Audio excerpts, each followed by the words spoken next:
Dear Sir, Professor Mahanamahewa, dear Professor Samanyapa, Director, Staff Development Center, my dear colleagues, on behalf of Faculty of Technology, I warmly welcome our guest speaker, Professor Mahanamahewa, Rector, Sri Pali Campus, University of Colombo, and Senior Lecturer, Department of Commercial Law, Faculty of Law, University of Colombo. Dear Sir, it's a great pleasure to have you with us today and give us a speech on academic accountability, responsibility, and rights. As a young faculty, I do believe this topic is timely important. And also we have selected the best person to educate us on this topic. So without taking much of your time, I would like to invite Dr. Prabhani, who is the main coordinator of today's event, to give a brief introduction on our guest speaker. Thank you very much. Dr. Prabhani, over to you. Thank you very much, Professor Helmini. Very good morning to all of you. I'm privileged to organize this first ever staff development program organized by the Faculty of Technology. So now I would like to give a brief introduction about our resource person, Professor Prathibha Mahanamahewa. He is currently heads the Sri Pali Campus, the University of Colombo, and as its rector, and he holds doctorate, master's, bachelor degree in law from the University of Queensland, University of Melbourne, and University of Colombo, respectively. He's an attorney at law in the Supreme Court of Sri Lanka and has a membership in International Bar Association and Sri Lanka Bar Association. He's a senior lecturer at the Faculty of Law, University of Colombo, and he was a former Human Rights Commissioner of the Sri Lanka and served as the Dean Faculty of Law, Kothalawala Defence University, as well as the Dean Faculty of Law and Professor at the University of Technology, Jamaica. So he's one of the most sought after academic, the legal expert in Sri Lanka that you get to listen to or watch on print or electronic media. Professor Prathibha Mahanamahewa, sir, I invite you to share your valuable experience under the topic of academic accountability and rights. And there's a kind reminder to our faculty member. So during the session, you are welcome to ask any question by sending question to the chat box, or we will provide you at the end of the session to ask question directly by unmuting your microphone. So it's over to you, sir. Good morning, and thank you for giving me this opportunity to discuss with you all. This is the second time I am attaching with the University of Sri Jayawardenepura. Earlier, I had another staff development program about 2 years ago with the management faculty, a very productive one with a different topic, that is employment and labor law. Today, we are going to discuss another important area. And rather than a lecture, I think we should go for a discussion because we are all university colleagues. And I can share how Caribbean countries, what they do, not only Sri Lanka, world universities, we are going for the ranking. For that, staff development is very, very important. Young faculty, technology faculty is booming up, and everywhere now you have technology faculties are setting up. Anyway, now what I'm going to discuss throughout these 40 minutes, some concepts, and UGC has introduced 2015 certain work norms. Based on that, we will discuss. And what are the recommendations from your side to develop this? Because as a academic, I have an academic career more than now 27 years. These 27 years I have traveled 40 countries, and I like to share some good practices. Specifically, I start from India, and like I will share my slides first. Then you may, yeah. I will share the screen now with you all. Can you see my slides, please? Is it visible, my slides? Yes, sir. Yes. It's visible, sir. Now, when I am moving the slides, please tell me if that is not moving. I will go to the presentation mode. Right. So what I am going to discuss today, academic accountability, responsibility, and our rights. Basically, I am a human rights lawyer as well as human rights activist. These days, mostly Geneva Human Rights Council sessions today starting Sri Lanka time 2 p.m. And there are a lot of challenges for Sri Lanka. One is education. Online education and the digital dividends is very high in Sri Lanka, but now they have set the gap. So education is a right. And also now, not only Sri Lanka, other countries are also going online. And another national issue, all the Sri Lanka government teachers are also on strike for more than 62 days now. So these are also actually interfering our university education. Don't think that strike only for the government teachers. No, the production is coming to the university. The mainstream is coming to the university. So if something happened to the government teachers, teaching style and pattern, it will definitely interfere with our system. So remember, all are collaborating because we get the free education. Thereafter, we come to the universities. And before that, the foundation is GC A level for any university. Even in West, we call high school. We don't call here high school. There you call high school.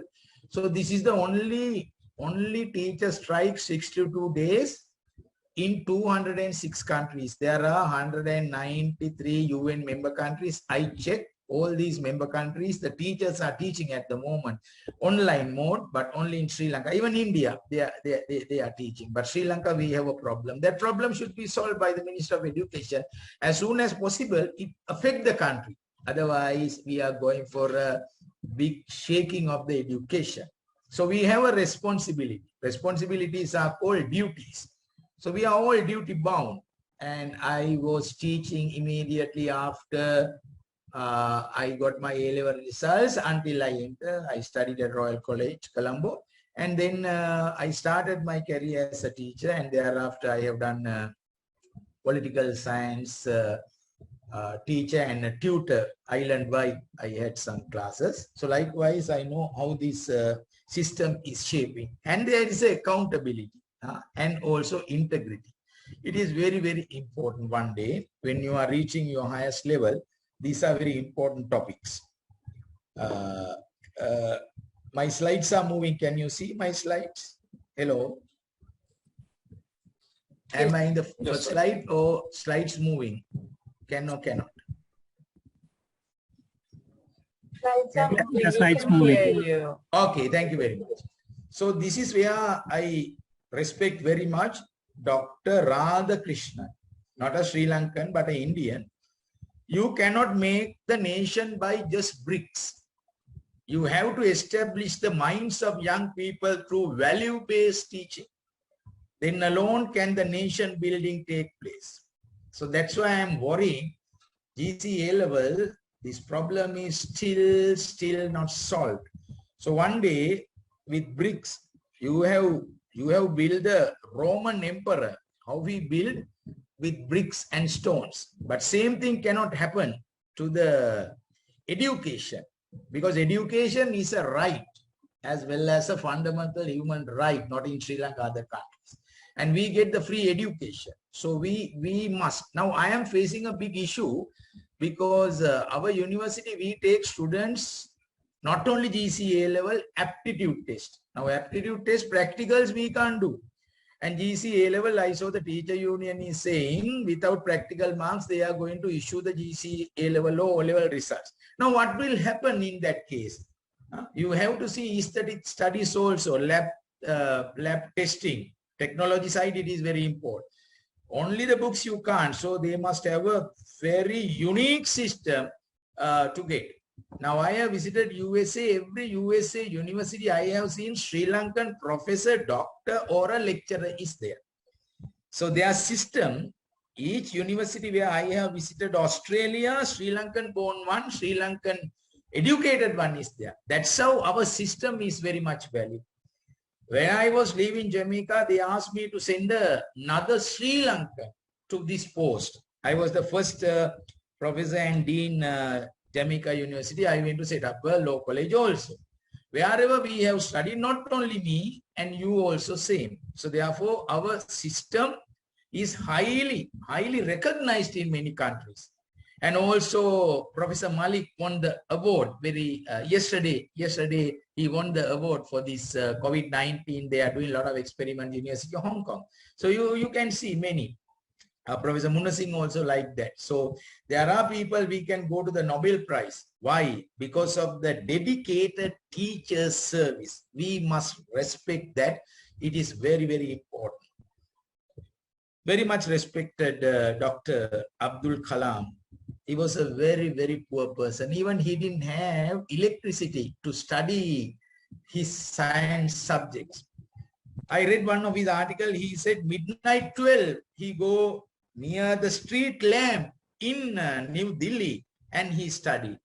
That is where the dedication and, you know, that is addiction for education. Finally, he became a professor.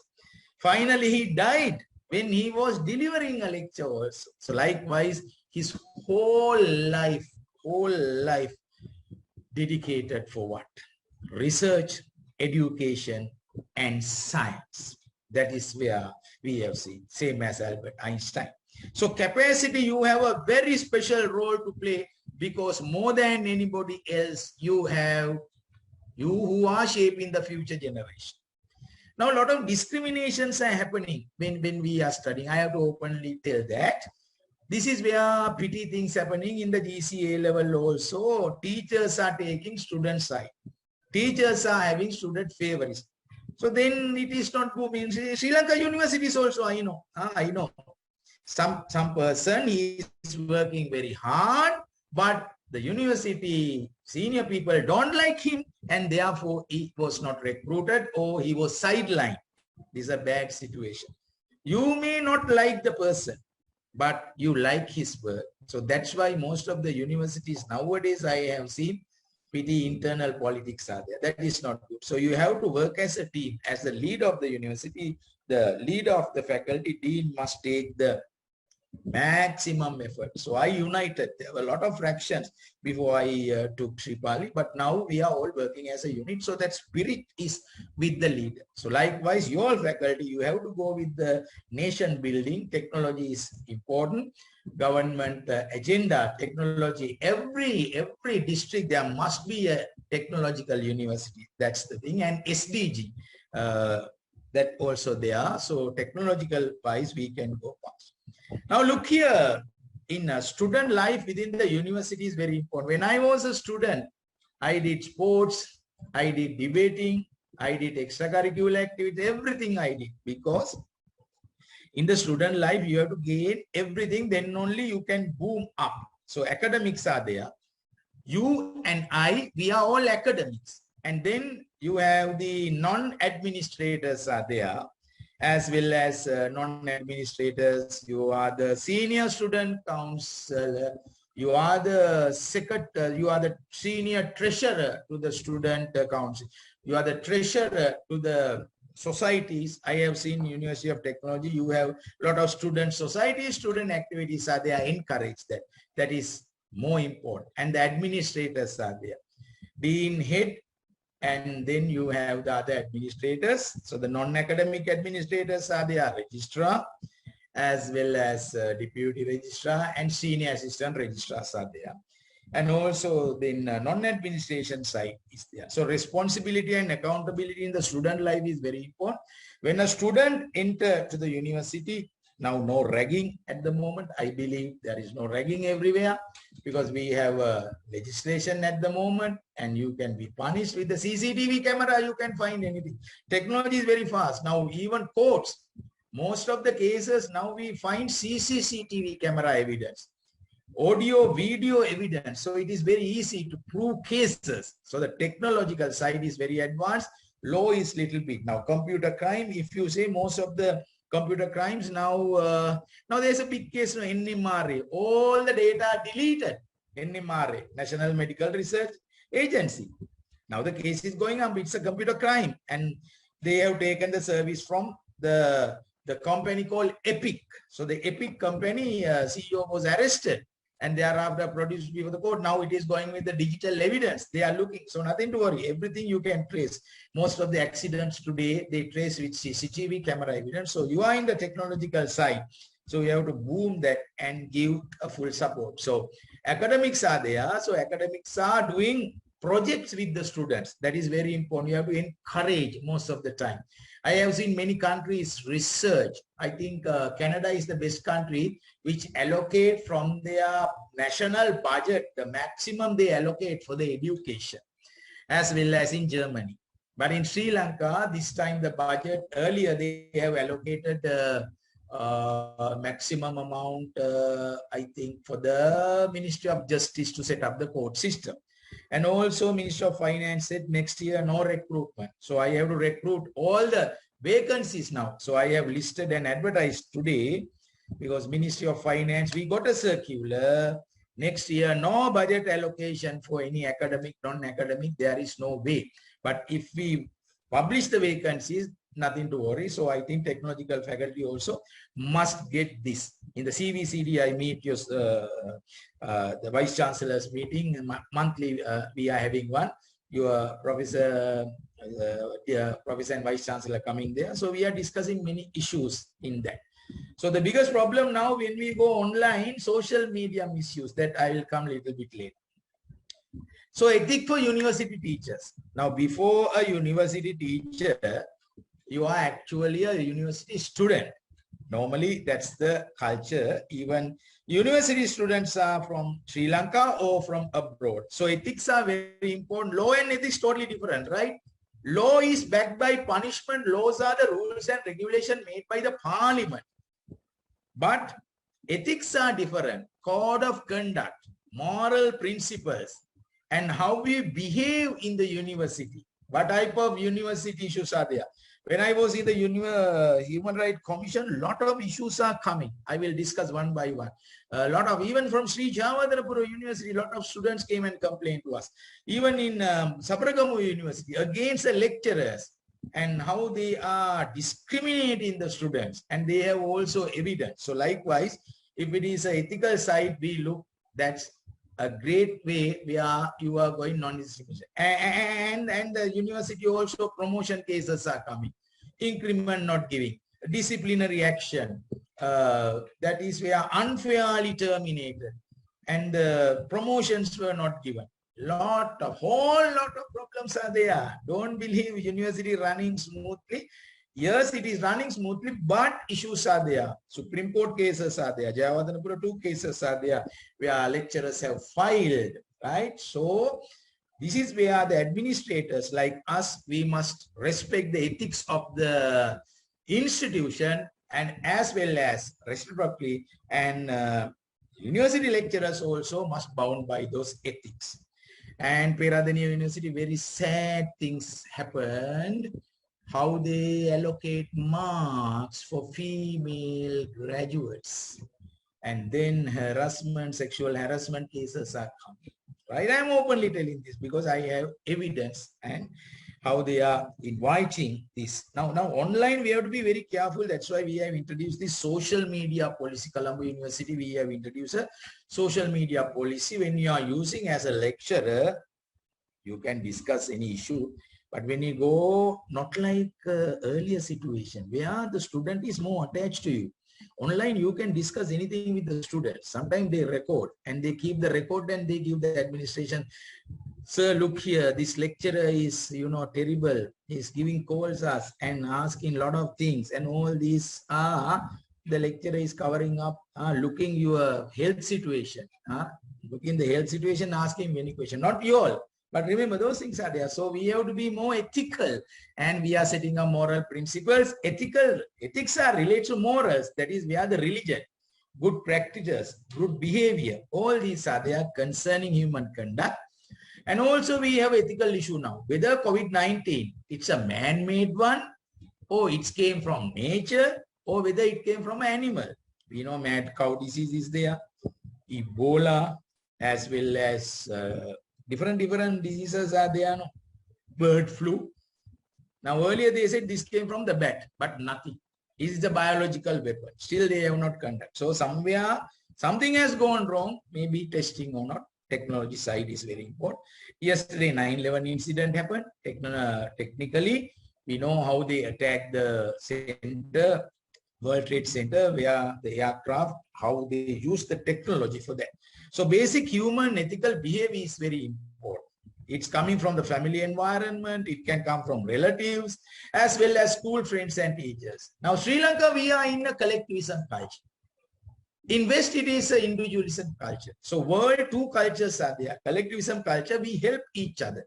We go as a team. Even a member coming to our home or member visiting to us, we respect them very much. So each problems, we settle that in a collective way. Thereafter, we gradually learn to appreciate ethical issues in every day. So ethics in the profession. Now you are technologists or you are professors in the technology. So basic human ethical behavior is still there. Even there are doctors, very senior doctors, but very unethical behavior there. So they complain, right?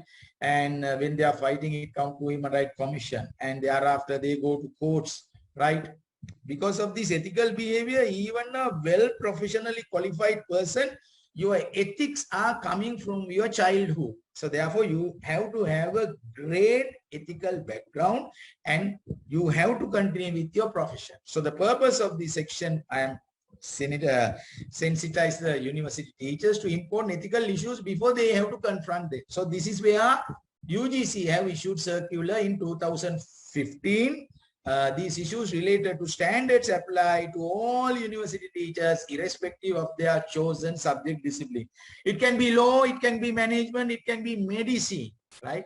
Now we know many lecturers, they do research, right? After 8 hours, they enter into many contracts. Ethically, legally, you have to get the permission and you have to give the 10%. Sometimes the MOUs are delayed most of the time in universities, though they are doing private contracts, private consultations. Those are actually, it's a promotion of your, basic profession, but it must be done with your subject and most of the time. Now, teacher accountability. What is teacher accountability? Now, your child is assigned to one of the following. Let's see. He is a great teacher. He is an average teacher. He can be a poor teacher. So the child is unaware how you are giving the ranking. In Caribbean countries, monthly they select the best teacher of the month. Sri Lanka, it's very hard. Colombo University, there was a proposal to select the best teacher. When you select the best teacher, other 50 people will go to violation of fundamental rights because I am the best, student evaluation best, assessment best, therefore. So because of those issues, I think Colombo University has not yet. I don't know Sri Javadapur University, whether you are selecting the best teacher of Faculty of Technology. It's a promotion because everyone can become that. So monthly, it's a very good competition. Also, Sri Lanka, it's very hard because of this favoritism like that. So you can be a great teacher, you can be an average teacher, you can be a poor teacher. So how do we know how will child fare that? So that's why student assessment, peer review assessment you are doing. So the best teacher, maybe sometimes I have seen when I was studying in Australia, the best professor, the best researcher terminated. His contract was not extended beyond 3 years. Why? What is the reason? No student rapport. No student rapport. No dialogue with the student. 24 hours he is doing his research and he is actually doing his teaching only, no collaboration. University of Bond, I am telling the name, University of Bond, Australia, the council took a decision. Even he was the best professor, best researcher, we can't keep him because student complaints are coming, no time to meet the student. So therefore, remember, he is a great teacher, but no time to allocate with the student is a bad mark. So most of the time we have to go with the student evaluation. Houston, we have a problem. What is the problem? The current components of teacher accountability system need to be revised. That's why most of the time you have the quality assurance. And also whether we see now accountability is a big issue in online teaching and how it goes, the result and proper techniques and student improvement. I have a big problem whether we can get the best dancers, best drum beaters in future because everything going online. When it going online, we have no time even to correct the student action. So this is a vast problem. In law, nothing to worry. Lecture done, by heart study, you go for the exam and do it. But some practical oriented exams, you can't have it. So whether the teacher is the best, but teacher has no time to engage with student activities. So current issue, teachers do not have control over all the variables. That's true. Some variables, teachers, they have control to lead the successful student performance on external tests. You are having tests, you are conducting tests, but how you are actually performing is another issue. So the large scale test is to blunt to determine how well an individual students are learning. So student teacher engagement, this is very easy, even night time, anytime you are connected. So therefore you can't see 8-hour service now. Technological side, technology advance, you actually going into very high standards. In that, how you are going to assess, that's another problem. So today, teacher accountability has become to mean how well a teacher student performs standardized tests.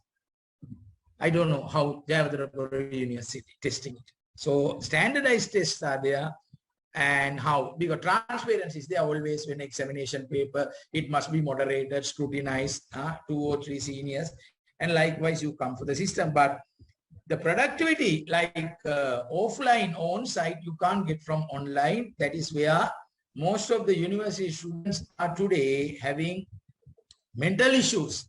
They are meeting the consultants as well as psychiatric doctors. I met a few psychiatric doctors. They said, now earlier elderly generation coming to meet us. Now today all the young people, I ask who?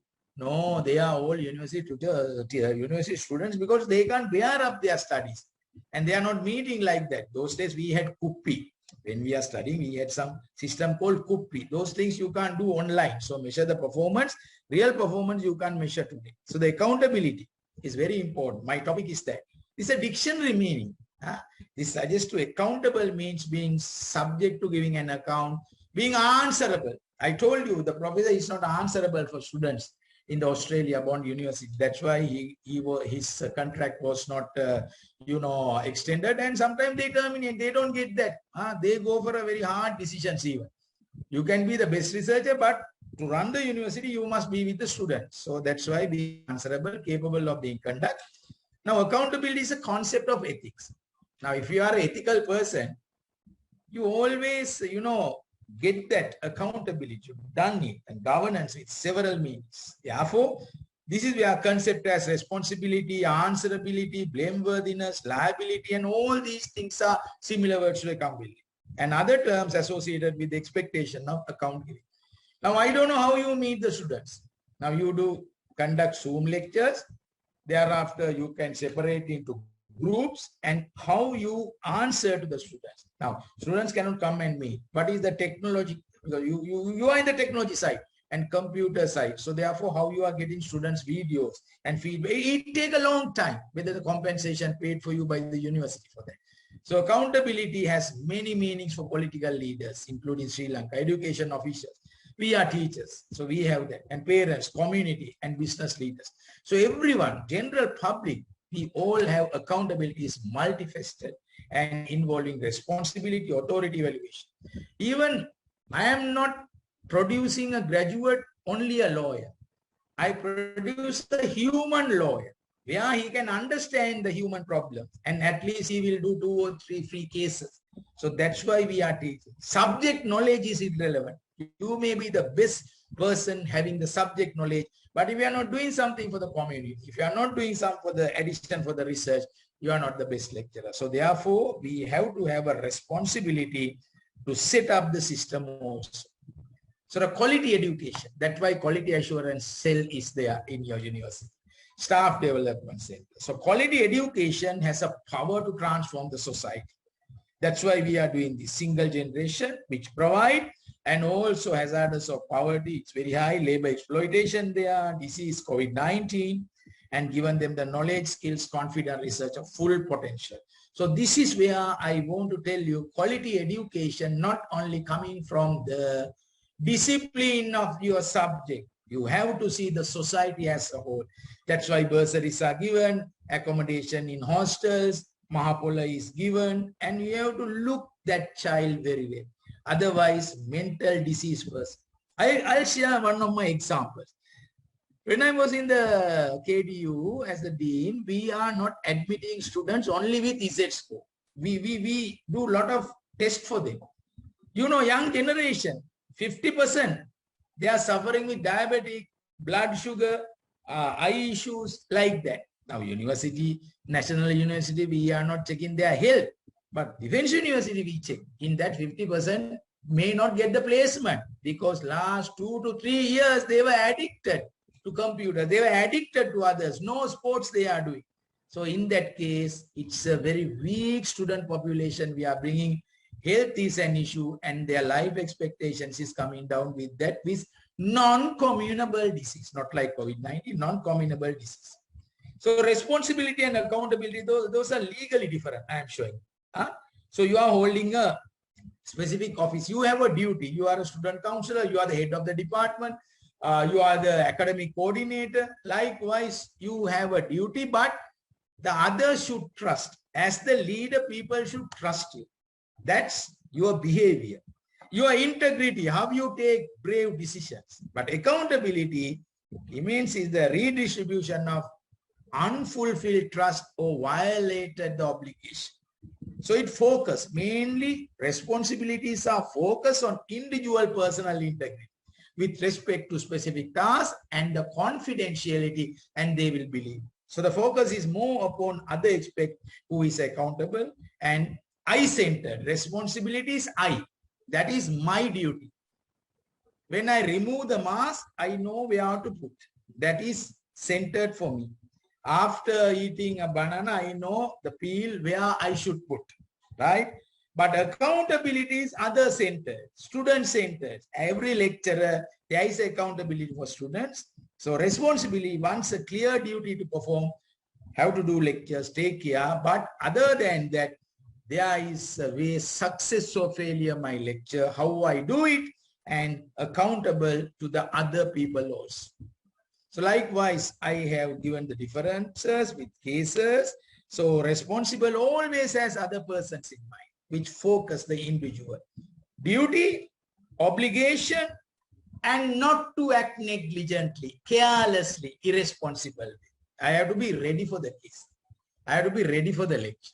Then any student asks any question, you can answer, right? Accountability always assumes prior responsibilities there. And always lay out the expect before we can lay out the consequences and expectations. So we call someone responsible. He can be the judge and his motives are there, but this refers individual will judge you and rewarded or, punished, right? Responsibility, I will do it. But on the other side, accountability, I will pay the price if you don't do it right. So it's a sense of obligation. It's a commitment. Personal liability, one's action, accepting one's action. So this is where in the academic field. Now, ethical principles for university teachers. This is where University Grant Commission disseminated to all lecturers. Hope you all are having it. So this is a circular issued 2015 May. So today, 2021, this has to come to work, and it may be in your code of conduct. It may be somewhere else. So content competence, every university teacher must improve their subject knowledge. You do research, rapid advantages, all these are there. So you have to review the syllabus, subject time to time. Then pedagogical competence. Universities improve their pedagogical skills, development of teaching methodology. Now, teaching methodology online, it is a little bit different. 3 hours, you can't go on talking. But you change that. You give some activity. You give some questions, likewise, starting and so communication of the degree and other things. Then dealing with sensitive topics. When you come to now, this is where science, medicine, lot of now reproductive health, which is not taught in our schools. So because of that, a lot of issues are there when spreading AIDS, virus, and other issues are there. So sensitive topics, not only the subject, but there are some sensitive topics you have to talk about. What is happening? You have to be open, you have to be honest and positive manner. One and only whether the student trusts you, whether the student believe you, that is very important. Then the student development. Now, this is where staff development, how you integrate with the student. So student development is key. In many countries, in West, student development is the best. So, which encourage the autonomy, independent thinking students. Students should not follow you. My student can go higher. I have produced judges.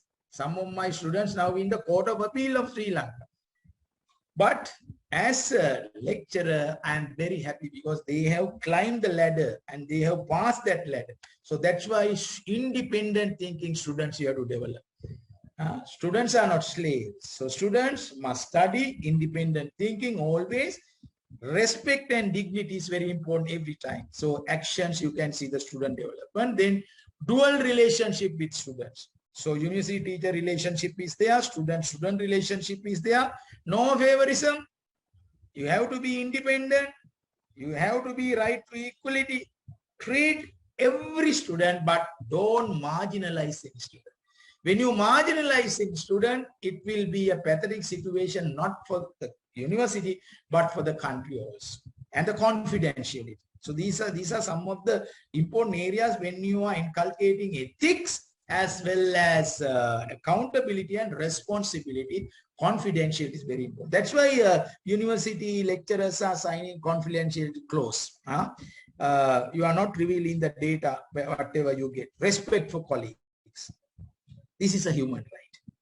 Human right concept is this. Respect, promote, protect others' human right. Respect, promote, and awareness is very, very important. That's why the United Nations Human Rights Council say, and also United Nations Universal Declaration of Human Rights, existence of the citizens as well as respect their rights. So respect your colleagues. They also have a very good idea. So you have to work together, cooperative. You are a young faculty. You are a very young faculty. So therefore you can be the best faculty in University of Sri Jayawardhanapura. Now if you see, University of Sri Jayawardhanapura is famous for management.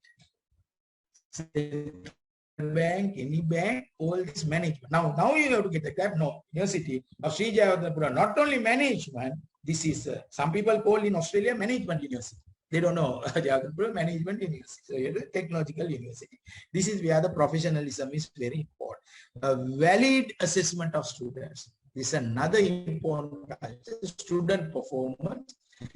And find out the weak students or the assessments you all are having. You have to go in a very high standard, reliable and valid. But online, it's very hard to share the papers, not like on site. Respect for the institution. Respect for Sri Jayawardhanapura University. Most of the time, we respect our university. So university teachers should be aware and respect the educational goals. Policies. Now we have privacy policy. Social media policy. Now we found in Colombo University, there are 3 cases. Social media policy violation. Defamatory statements put on the social media. Freedom of expression is there. Academic freedom is there. Reasonable criticism is there. But these are very hate speech as well as highly defamatory things without any evidence. So the university compelled to take action for these 3 lectures. Now the inquiries are going. What they have done, we have a social media policy for Facebook, Twitter, WhatsApp. They have disseminated lot of messages which really disrespect the university. And these are senior lecturers, high-level senior lecturers, but still you have to bound by the policy. If I am working in the University of Colombo, I have to bind by the university policies. Those are the ethical code. Every university, not only here, if you go to Oxford University, even Cambridge University, even in Harvard University, you have to sign, I hereby agree not to violate the social media policy. Academic freedom is there. You can actually reasonable criticism. Even freedom of expression is a fundamental human right, but it is subject to limitations are there, defamatory messages. So you have to respect. So ethical principles in research. Technology means research-oriented area. So you do a lot of research in this, and situation of ethics you have to apply when you are doing it, conduct the research. So identification and justification of research problem. I think you can get the World Bank funds, Asian Development Bank fund for the technology. Because in future, we see cyber campus. No need buildings. No need buildings. Virtual campus is coming very soon in the world. So therefore, these are very highly technical oriented universities. So therefore, we should know the gap, current knowledge, and how we have to bridge that gap with the advanced knowledge. So conflict of interest when funding, transparency should be there. Two lecturers are fighting for the same fund, then it is another issue. Then plagiarism issues are coming. Utilization of funds, resource or methodology. Once you get the fund, there is a way you have to use the fund, and unethical or unscientific things you should not do. That's why UGC is saying you have to use in a valuable way. So ethical issues in social and biological research. When you are doing it, it is very important. So have a legal and human rights implication. When you are using the technology, you can't use animal. Even the body, there is the body shop. The body shop earlier tested when they are manufacturing perfume, the body shop, they tested with highly animal testing. Now no more animal testing done in the biology. Reporting the results. It can have, now I have seen near the election period, university lecturers, they get together, they will have a survey and they say this candidate will get this much, the other candidate, those things are there. So ethical way you can do it. And the publication, scientific publication, technological universities are there. I was the dean of a technological university. Jamaica having one university, University of Technology Jamaica. That is the main one. So we have a technological faculty there. If the whole university is a technological university, so you can have a teaching programs with them. You can write to them, and you can go to Jamaica, Kingston, teaching and come back. So likewise, you have to set up the system. So you have to collaborate with the other technological universities. In Caribbean countries, a lot of technological universities are there. Sharing your, knowledge is very important. So World Bank funding for this dual type of things. Duplicate publications are there. You have to be very careful. Authorship, yes. Once you do a publicity and authorship is there, that is 2003 Intellectual Property Rights Act. You get the copyright. It can be joint authorship and it goes to 70 years. Your publication cannot be published anyone 70 years. If it is a dual one, if it is a combined one, after the death of the last author, it goes 70 years. But you can assign your rights to your children by a last will in that. So research frauds are there. Plagiarism is one thing. Distortion of data, deliberation, falsification, lot of issues are there. Some university senior staff members lost their job because of this distortion of data, plagiarism, deliberately. Moroto University, where there were 2 cases, right? So only one lecturer has done it. The other lecturer has got that little bit change and published something. Academic freedom. This is where universities are fighting. This is very, very important. So university should have the academic freedom. Academic freedom means expression, freedom of expression. In your faculty board, you can discuss. Now in the Open University, there was a case. One professor tried to speak. The dean stopped him He went to Supreme Court. He filed a case. My academic freedom, freedom of expression was curtailed by the dean, but Supreme Court thoroughly advised the dean not to do that. Every academic member has the freedom to talk about to the discipline, but not nonsense, no defamation like that. So therefore, it is a right for every academic member in your faculty board, in the Senate, council. Those are very important. Academic freedom is there, but cover into the academic freedom. Cover into the academic freedom if you do certain things and try to get that. Now, there is an inquiry coming in Colombo University. One of the senior lecturer and person with a doctorate, he has disseminated a lot of messages. That is where, you know, provoking students against the administration. Provoking, because he with the D. Now, with this provocation, we found social media he has used as a platform. Now, in this case, what will happen? This lecturer fighting academic freedom. Yes, it's a fundamental human right. But the way you disseminated these type of messages, provoking students, is where cannot, you know, basically we can't actually give a way for that. And now the inquiry is going. So therefore, it is necessary to develop some guidelines, workload and work norms for academics. I think Technology University, Young University, you may have these academic accountabilities, very important. So these guidelines can be complexities or diversity, but it helps for the national development. My argument, other than law faculty, technology faculty is there for the national development of this country. Very high contribution you can give. You know, road traffic issues are there and other technological issues are there. Basically, commodity, electricity, transportation. Technological university can come up with a lot of plans and projects. So rather than law, you are helping for the national development. That's the SDG goal. Those are SDG goals of the United Nations. So capture about the parameters, academic performance index, you have to prepare it and see how the workloads, work norms for academics. And also academics are suffering sometimes. When academics are suffering, they can go to the UGC appeal board is there, Human Rights Commission is there, Ombudsman is there, and you have the other courts also. Yes, we have to give the freedom, but you can't misuse that. Academic freedom is something, tell the honest truth and not these type fraudulent statements. So workload formula, I don't know how you work. This is a UGC standard. Accountability, time as a unit measure. So the workload days are given. I am not going to discuss that while having it. Baseline workload is there. It fairly you have to do it, all academic staff. Now 3 lecturers are fighting for the same subject.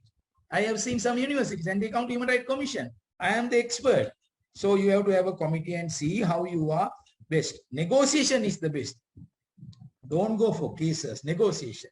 So these are some of the issues coming in the workload formula, actual workload versus workload agreed. When you sign the contract, every head of the department having annual teaching hours, senior lecturer, likewise you have annual teaching hours. So different type of workload, teaching workload. This is given by the UGC. The UGC have given the following factors should consider when teaching workload: new subject, revision, multiple offerings, parallel offerings, and undergraduate. Now see, coordinating a subject, less than 50 students, 50 and 100 students, 100 and 200 students, more than 200. So you have to see in technological university. Now, Sri Lanka standard, 13 students, 1 lecturer.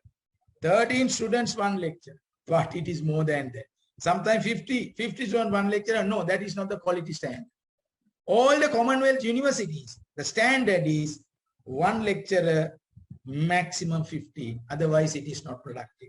And also you are doing tutorials, lab, design classes, demonstration, clinical teaching, preparation, marking, consultation, tutor, all these things you have to take into consideration. Preparation and marking, consultation, practicals. So these are relevant for the technological university. Now, how you work in the clinics and design class, preparation, lecture materials, electronic course management. This is a very relevant part. Setting assignment, translation, examination. Read this and see. This is the UGC guidelines. And you are going for a Viva examination, supervision, undergraduate projects. Along with the above issues, you have to see the teaching workload. Following would have considered too. And even if you go to Human Rights Commission, if you are filing a case, then the judges are looking at these things very carefully. So when you fight, see whether you comply this, right? Number of offering of the same course by the same teacher, number of hours you spend for preparation, 1 hour theory for tutorial class, 3 hour preparation time. So that is we are adding to your working time, right? 1 credit unit course, 3 hours. So these are the standard quality times given by the UGC. Number of questions marked by the teacher. Now the questions are list. Earlier we prepared 8 questions on site, but because of online 3 to 4, so they have reduced that. Number of tutorials, student following the course with tutorials, preparation of practical classes, number of practicals, all these are important. Number of groups in such examinations. So likewise, a big list given by the UGC. This is not my list. This is not my list, but accountability, workload, you have to go through this. Time spent on computation of course results. 5 hours for 50 students. That's the standard. So you see how many students you have. And also time spent of grading practical, clinical, fieldwork, design examination, half an hour per student. And if you have 500 students, half an hour, then you can't do all. So how many students you have? Number of students in such examination. So these are the standard. So time spent on supervision for group projects, 1 hour. 1 hour project and 1 week. So likewise, you have all this number of offering of the courses and all. And then hours spent on practical that I explained. All right. So university and national development workload weights. Last. So last 5 minutes, what I am going to elaborate. When Sri Javadanapura University, you have a big obligation for the national development. Select some projects. New projects you can select. It can be a road development project. It can be a traffic project. It can be agriculture. But technology is there. Without technology, you can't do anything, right? It can be legal and technology also. So development of new courses and degree programs you all can do. And training programs. So the department, you have your heads and others discuss and do it. And you do a lot of national development. Not only that, university level, senior treasurer, you can be the vice chancellor, deputy vice chancellor, director of heads, dean serving for the director for a center. So likewise, the national positions, I was a human rights commissioner, I was a security and exchange commissioner. Sometimes you all can have it for a particular time period, not for the whole life. You can help them. I was in the committee members of National Science Foundation. So they call me, and you all also get a name. You can be the board members, council members. So likewise, advising. Now, I have seen agriculture minister, they have appointed all university, technology, agriculture, maybe some member from your university also I have seen. So likewise, you can go to the members and help, contribute to the staff development. Now I am doing that. And you are also doing after this, and professional development, advancements of the profession is very important, staff skills like that. All right. So this is where 1 hour I conducted how we are going to improve this system. It is very important. Now I talk nearly 1 hour. Now this opportunity for you. You can ask any question without any problem. You can clarify any point from me. You can ask any question from me. You can post any question, and we will have a dialogue. We will have a dialogue. I know Professor Mahanamahewa for a long time, so you all can have a good discussion, and then we will come to understanding on this. Collaborative work is very, very important. Now the floor is yours. You all can say your ideas, your suggestions, your recommendations, how to develop the University of Technology, the Faculty of Technology, the best technology university in the world, like Javadanapura University for Management. That's the symbol at the moment. They have developed this last 45 years. When it comes to the Faculty of Technology, yes, it's the best faculty for the next 30 years. So likewise, you can build up. Thank you very much for giving this opportunity. Now I hand over the forum for the moderator. You all can raise questions. Thank you very much, sir. So if you have any questions, you can post it to the chat box, so you can unmute and ask. Better we can have a dialogue. That's the best. I think. We are all academic members. Okay. Yeah. You can say your ideas, whether you like my lecture, you may not like my lecture, right? So likewise, we can have, rather than a lecture, I hope we can open a discussion for some time. So, Professor Prathibha, thank you very much for. I can't hear you, brother. Can you hear me now?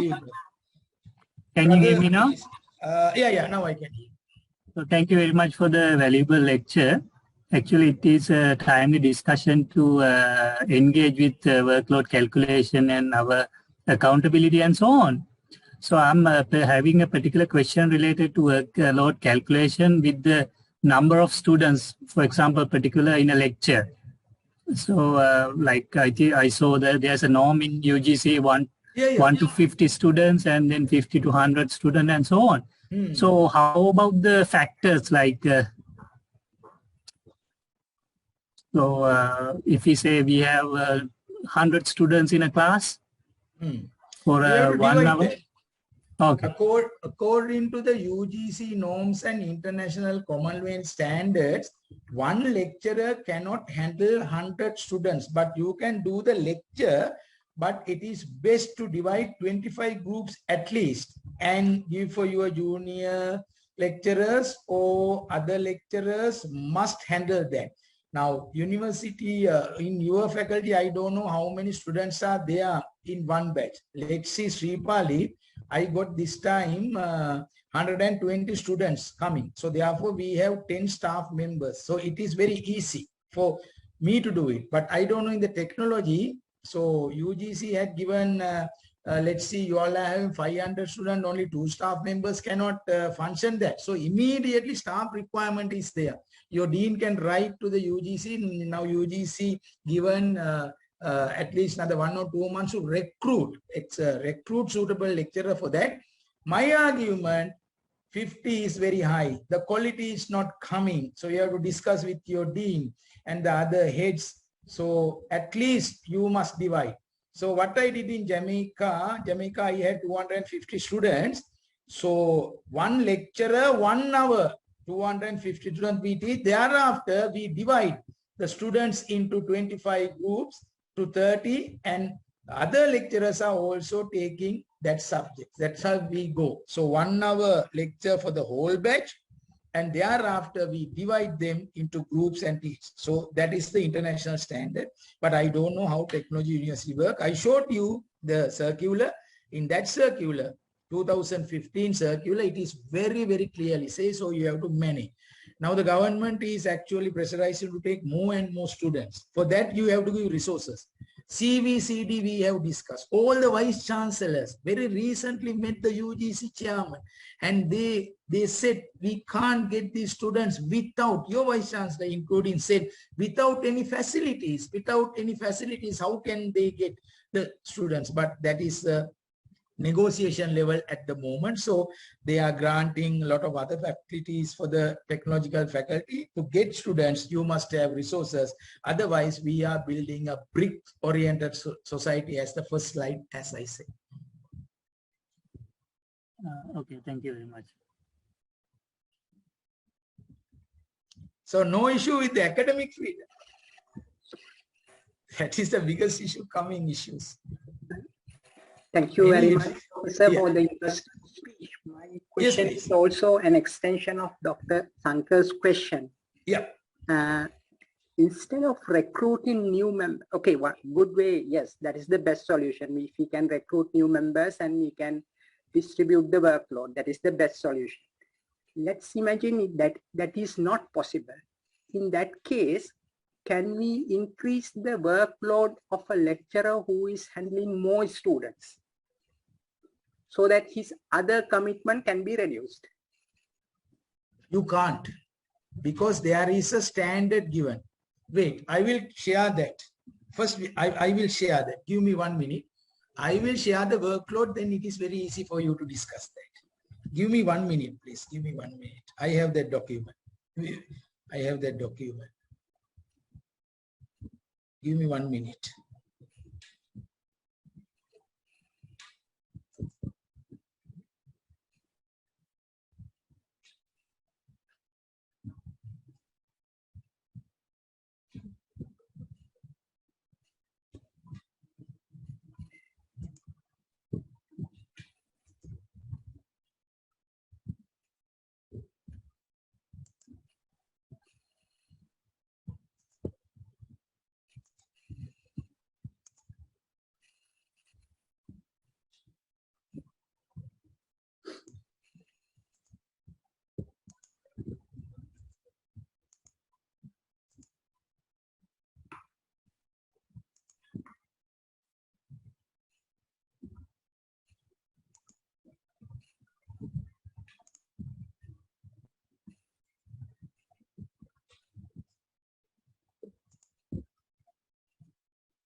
I hope you can see this. Can you see the screen? This is the standard, sir. Work norm standards. Let's see. Now see the work norm standards. Since the universal practice adopted for expressing work norms of university academic to by specification of student contact hours within the minimum weekly workload 35 hours, it is recommended that the minimum number of student contact hours per year is reflected in the personnel timetable as follows. Head of the department division 180 hours per year. Senior professor 300 hours per year. Associate professor 360 hours per year. Senior lecturer 1 to 380 hours per year. Lecturer probation 450. Instructor grade 480. ETA grade 510 hours per year. So this is the standard time. This is the work norm. You can't increase. This is not by me. UGC standards are that. So you are asking, if you can't recruit, then there can be an issue. That is the base. All right, no recruitment. Now, very high student population is there. When you are teaching, then your hours may go up. Then you can't claim even OT. Then your national contribution or other your research work drastically come down. So it is an issue. It is an issue. So if you are a senior lecturer, the standard working hours or norms are 380 hours. You can't increase that. But how come lecturers have gone PhD leave? Lecturers have serving in the ministry. Lecturers are serving several. So you need 20 lecturers, only 8 lecturers are there. So the 8 lecturers has to bear that weight. Otherwise you can't run and function the university. So therefore, how can you give the service for 100 students? These are issues. So your technology faculty must have a thorough discussion and go with the UGC level and ask the solution. Otherwise, you have to make a tailor home decision like this. Now I am showing this. This is the standard hours. So you can't go beyond that. But our lecturers are doing more than that. They contribute very high level for teaching. Sri Lanka, the problem, research professors are not there. Research lecturers are not there. So when you are a lecturer, you only teach. You have no time to do your other research work. So this is the biggest issue. So you have to discuss this in your quality cell and with the vice chancellor and come for a decision. That's my argument. Sir, I have a question. Is this a inclusion of the with the notional hours, or is it only the lecture hours? This is lecture hours they have incorporated. Okay. Contact hours. Now you see, it say it is recommended that the minimum number of student contact hours per year. This is very important. Minimum number of, interpret this, student contact hours per year. It is reflected personnel timetable as follows. So this is the standard given. But I know in my university also, sometimes they teach 180 hours per term sometimes. So these are the standards. So minimum weekly workload is 35 hours, right? Student contact hours. So it's very clearly, if you see this, since the universal practice they have given, but whether you can apply this. This is where the student contact hours per year. That's why they say. So that you must have a discussion within your faculty, take to the faculty board, and finally you take to CVCD. CVCD can discuss. CVCD is another forum where we all can discuss and give you ideas, and then it can be sent to UGC. But because of the student population is very high, we have to bear certain things because your colleagues have to go out, leave, PhD, sick leave, like that. So in that case, how we are going to do it? UGC say yes, 20 lecturers we have allocated. We can't allocate more than that, but they have gone on study leave. Then the dean must take a decision on that. So examinations, tutorials, and assignments are not counted under this category? Yeah, it is not there. Actually, it is not there. That's another issue you have mentioned. This is only student contact hours. Now, this is a problem. Student contact hours not defined. UGC is very smart with this. UGC can define sometimes it includes student contact hours. No, as a lawyer, I don't agree this. As a lawyer, my definition, So it's really vague contact, here. sorry? When we say student, it's really vague here when we say student contact That's hours. right, too vague. So that's why you have to set up your own norms. As a lawyer, I basically agree with you. Tutorials, getting ready, marking examinations, supervision, invigilation, PhD work, and master's work, nothing. But why they can't give a TOR? My argument is this. Let's see the UGC has not defined any, now this is a Quality Assurance Council, UGC, they have not defined TOR. Here they must put a TOR, term of reference, nothing. So too vaguely it is going, right? So finally you have to come. This is even not finalized. Some universities, I know that. So this is where, because we are also helpless in some way. So all the university vice chancellors must come up with a policy document. This can be discussed in the CVCD. I'm also a member of the CVCD. So your vice chancellor, Professor Sugant, is there, and have a discussion. So have a discussion among your faculties and then you set up. Professor Prathibha, can I disturb you for a minute? I'm Sure. Samanapa. Yes, Samanapa. Yeah. Yes, sir. Yes, sir. Go ahead, sir. Thank you very much for your excellent presentation. On behalf of the Staff Development Center, I thank you and Prabhani for organizing this presentation. And one thing I like to say, I am also a member of that committee at the university level. Now we are preparing a policy document based on the UGC document on academic accountability. So that is for the Jawaharlal University. But as you have mentioned that when you look at the figures, that is only about 8 to 9 hours per week lectures. So that is also for 40 weeks. And there are 12 other weeks for the lecturers and also 10 hours. When we spend 10 hours, there are another 25 hours for other work as well.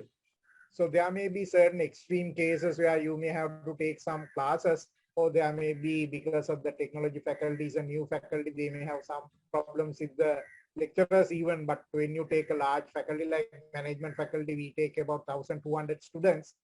So all these problems are there, but we can use this as a guideline, I think, because now we are paid a substantially good salary. So as you have mentioned, then we are accountable for providing a service for that salary as well, I think.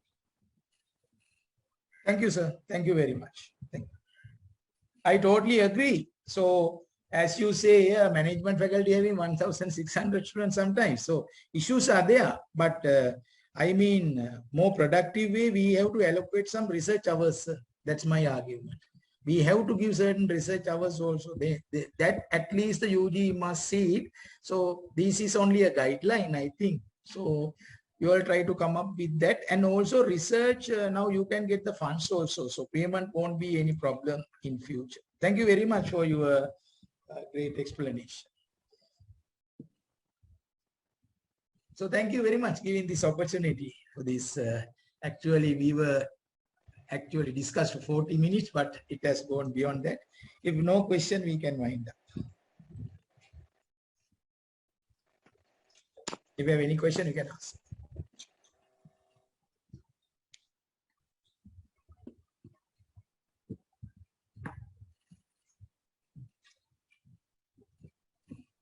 I will share my social media policy with you. I drafted for Columbia University and we have a privacy policy also. Just see that, how you all also can adopt a similar thing like that.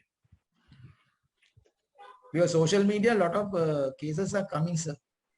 Professor Samman Yapa, now in Columbia University, there are a lot, because you may have not experienced that in your faculty, but university level, very big issues are coming for this sensitive. Now I like to ask your comment, like say, if a university lecturer is refusing to do online lectures because he might say that, okay, we have not been recruited to do online lectures, we have been recruited only for face-to-face lectures. So is there a legal ground for that one to refuse online lectures? Very good question. I start with blended learning. So blended learning actually online and on-site, but a lecturer cannot refuse to conduct online teaching. There was a case like that, and we check the contract of employment. When we check the contract of employment, in that contract of employment, they specifically say teaching. But now you have gone into a modern way, even the courts today. අද උසාවිත් යන්නේ තනිකරම දැන් උසාවිය යනවා Zoom උසාවිතියේ. ඉතින් lawyers-ලට reject කරන්න බෑ ඒක. You have to come into that. So not a single lecturer can refuse. Before refusing, sir, you have to give some training for the lecture. අන්න එතන උසාවිය බලන්න. Now let's see, right? You have asked the lecturer online. No, I am not bound online. I am doing only on site. But university having issue if you have not provided him for this training. Even he is not participating for the training, then it is a violation of code of conduct. Legally, you can't refuse. But if you are having some issues, your eyesight, or I don't know, other physical use, you must have a doctor certificate. Sometimes they say, I can't come in front of a screen, then I will get mentally upset. And then you must have some type of justification. Now the issue court look, what is the justification? Why you say I can't go on online teaching? Because everyone, even teachers are also going on online teaching. Legally, you can't refuse. You have to adopt. Because in your appointment letter, whatever the new policy is introduced, you have to agree for that. So he won't get any support even he file a case against the university. I cannot do online teaching, and the judges also will say take a training and thereafter inculcate that system. Okay, so the university is responsible for giving them training, and after that they can't refuse it. Yes, sir. You have to give. මොකද එක case එකක් ආවා. ඒකෙදි අර there are some lecturers, they say that we are not, we don't do lectures, or we don't come for the online meetings. You know, it must be physical meetings, something like that. So they refuse to come to these meetings. You can't. Then you have to send a letter and ask the explanation, and it is a disciplinary ground later. You can't say that. They will get caught. Even if they file a case, court's support may not come. But we have to give the infrastructure, we have to give the data card, we have to give the learn system, and you have to give the training. So training is compulsory in that case. Because they are trying to find excuse, the whole world going online, only university educated lecturers, if you say no, the judges also get really frustrated. Finally, he will file a case against the university. Then once you go to the courts, you may not get any support. Even we are duty bound, you are paid for this, you have to get this technology. I am really surprised, sir, why technology faculty is telling that. It's a technology faculty, not an arts faculty. I'm not from technology, I'm from management faculty. Yeah, management faculty, you can't say that. You can't say that. Okay. Thank you, sir. Sorry to take your time. I have one quick question. Can you please answer to this question? Yeah, sure. Go ahead. Can you please share your experience with this calculation of weighting factors depending on the number of students? Yeah. You showed us a weighting factor before in one of your slides, and there you have shown the number of students. And can you please share your experience of this calculation of this weighting factor, only considering the number of students? Yeah. Now I'll come to that. I will share that, then it is very easy. I want to see which one you are referring to. I think one of the slides that says weighting factors. I'll come, sir. I'll come. Weighting factor, yeah.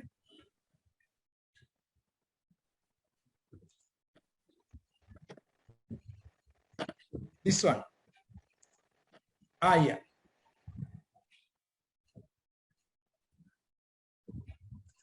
Number of students, yeah, I put that. Yeah. This one, no? Yeah, that's correct. Okay. Workload weights, yes. That's right. All right. So you are talking about teaching a subject in an undergraduate program. Correct.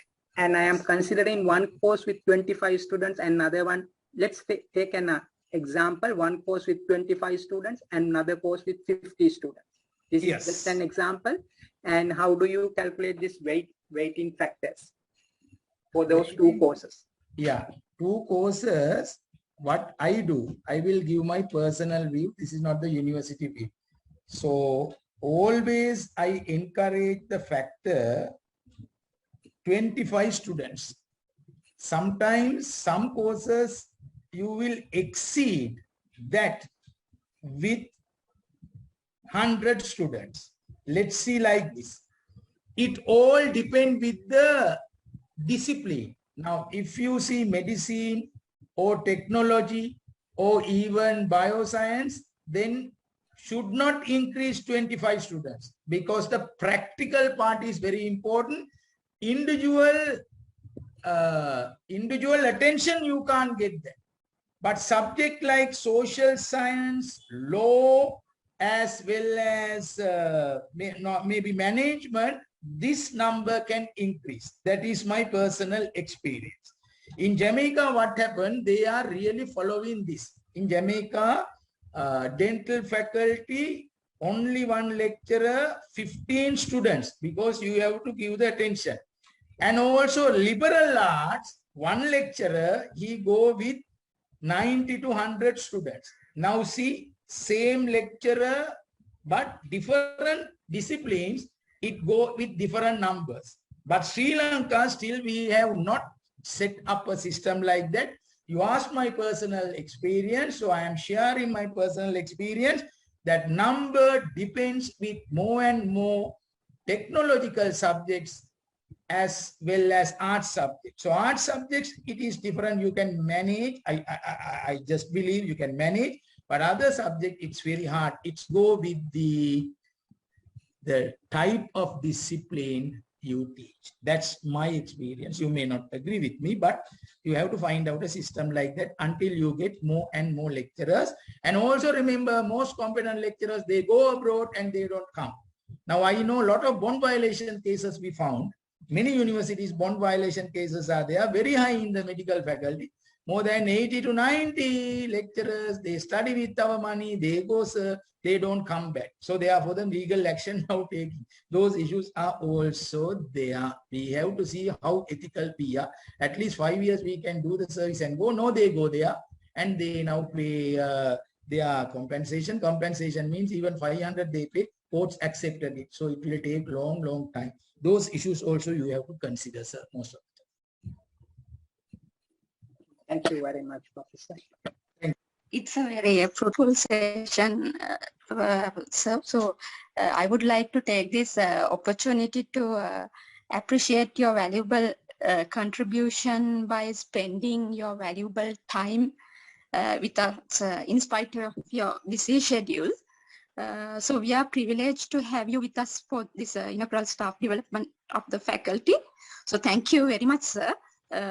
And I would like to thank Professor Samanyapa and Professor Nilmini for supporting this event and your words of encouragement during the organizing the event. And I would also like to thank you, dear faculty members, for participating this session. Okay. So sorry, sir. So we took more than 30 minutes from your valuable time. So we hope to add this recording faculty YouTube for benefits of one who missed this. So have a pleasant day for everyone. Thank you very much. Thank you very much. Thank you, sir. Thank you, sir. Thank you, sir. Thank you, sir. Thank you. Thank you, sir. Thank you, sir. Thank you, sir.